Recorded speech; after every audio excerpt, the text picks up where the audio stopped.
But Ross Lyon, you would have, clearly he was your coach your entire career. Yep. How do you sort of reflect on him as a coach? Well, he delisted me in my third game. What do you mean? He delisted me. So 2 weeks after the Gold Coast one. David is a sub. Then we played Port at home, played a full game, played half back. We smacked them, absolutely smacked them. I had 25 touches. We were killing. How easy is this? This is great. I'm going to play for 100 years. We were just killing everyone at that stage. We'd been on our run, and then we had Hawthorn down in Tassie. Now, I never won a game in Tassie my whole career. So I'm just going to say that before we start. In my third game, I'm playing on Cyril Rioli. Perfect. In Tassie. And Ross swears he said to me, I want you to play physical on Cyril. And just when he goes up the ground, give him a bit of leg rope because he's too fast for you and catch him on the way back. All I heard was play Cyril with a bit of leg rope, he's too fast, and just catch him on the way back. Now, there's a bit of conjecture about who said what. Play him on a leg rope. Yeah, so, because he's so agile, if I get too close, he'll just take me around like a caravan. So, Ross and I still have a bit of conversation about this today, and I'm sticking firm, especially now that he can't sack me. So we get in at half time. They're up by about 30 or 40 points, but I've had about 14 touches, 15 touches. 4 or 5 intercept marks, and I walked in chest out like, you boys are a bit of trouble, but boys, I'm going to have 30 plus. They're like, I'm on fire. Had you seen Cyril at this stage? Yeah. So, had you seen him? Well, he passed me when he broke a tackle and kicked a goal right before half time, which I think really fired Ross up even more, like an arm tackle. Like it wasn't, to be fair, it wasn't a full chested, put your body on the line. It was a bit, we were getting smacked. Yes. Ball was there, I just put the arm out and just went through the turnstile. So Ross is steamed down. Can I swear? Is this good? Yeah. Okay, all right, we'll beep it out. So Ross is steamed down and he had that look in his eye, which I've come to learn over the years, and he had a bit of froth around the mouth. So he's obviously been on the walk down saying something to the assistant coaches, and he's just walked in and gone, Lee Spurr, where the fuck are you? Like that. And I'm 2 rows deep. And he goes, what did I say? What did I say? And I'm still silent. I'm thinking, what is this rhetorical? Or has he confused me with someone else? Because I'm going all right. That's what I was thinking. And I told you to be physical. And I told you to get after him. You haven't gone near him all day. And he's hit the board where all the name tags are. This is not a lie. You can fact check it with the boys. Every name tag pretty much fell off the board bar mine. Stayed. And he's looked at it, grabbed it, and he goes, you're fucking done. And he's thrown it into the crowd of players. We still reckon it's down there somewhere in my name tag in the back. Into the back of the crowd. And it's sitting down there. And it's just escalating, and like spit starts coming out. You haven't gone near him. You haven't touched him. You're finished. You're done. You'll never play again for this football club. No. You're done. That's it. Last game. Done. It just kept going. So I'm thinking, well, I've got to do something here because it's just not stopping. So I've put my hand up from the second row deep, and I'm like, yep. And he's gone, yo, finished, like this. So I was like, oh, well, I got 3 games out. I was lucky to, I just wanted to play a game of AFL. So I thought, should I head to the airport now, head back to Adelaide, get my picnic sack, off I go. And we went back out, and that's when the subs was on. So it's Tassie, it's freezing cold there like it is.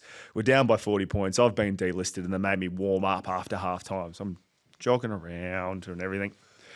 And, go back to positions. I walked to the bench, and Bondi was on the phone, and Joe Bridie was doing the jumpers for the sub, and he's gone to pass me the sub vest. And as the ball's been bounced, Clancy Pearce has been cleaned up and concussed, and Chris Bonds tackled Joe Bridie. No! Tackled him, so I didn't get subbed. So they put me back on. What you should have done against Cyril. Yeah, probably. I should have just run through it. Would have been a chance. Well, yeah, tackled him. Sent me back on, ended up playing forward for the rest of the half.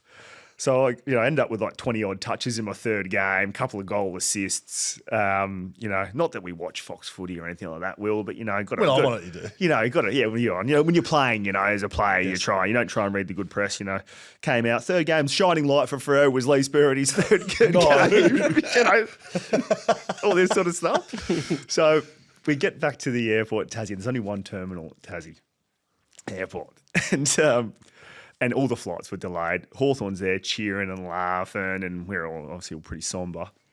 I'm the somberest of everyone, as So you you can lost. imagine. You We lost. lost. We got smashed. Yeah. We got smashed like 40 or 50 points. Yeah. They fly out. We get the red eye back. I was next to the toilets down the back. Ross was flying business, you know, as the coaches do at that stage. I was serving some drinks, trying to make some extra money, looking for my next job. You know, I was trying to figure out what I was going to do next. And we get there and baggage delay, like not enough staff because it's been delayed, obviously, the flight. We've landed at like 1 or 2 in the morning. And when you fly business, you know, your bags come out first. Yeah. Not Ross. I'm not making this up, boys. Ross's bag didn't come out. Everyone's bag came out from the whole team and everyone else on the plane except for Ross's and ours. And you're next to him. And I'm standing there and I gave a bit of distance. The last 2 bags came out together was mine and Ross's. They must have lost it down the back or something. And I looked at him and I looked at the bags and it did cross my mind. Do I let it just do one more lap? Do I let it go? Yeah. And I went, you know what? I'm 24 years old. I'm a man. It's a game of football. So I walked over, got my bags. And, caught eyes with him as we got our bags. And he goes to me, you were better in the second half, Spurry. I said, thanks, Ross. And he goes, you're still fucking done, though. And walked off. Holy shit. Ross, You're still done. So, did you get dropped?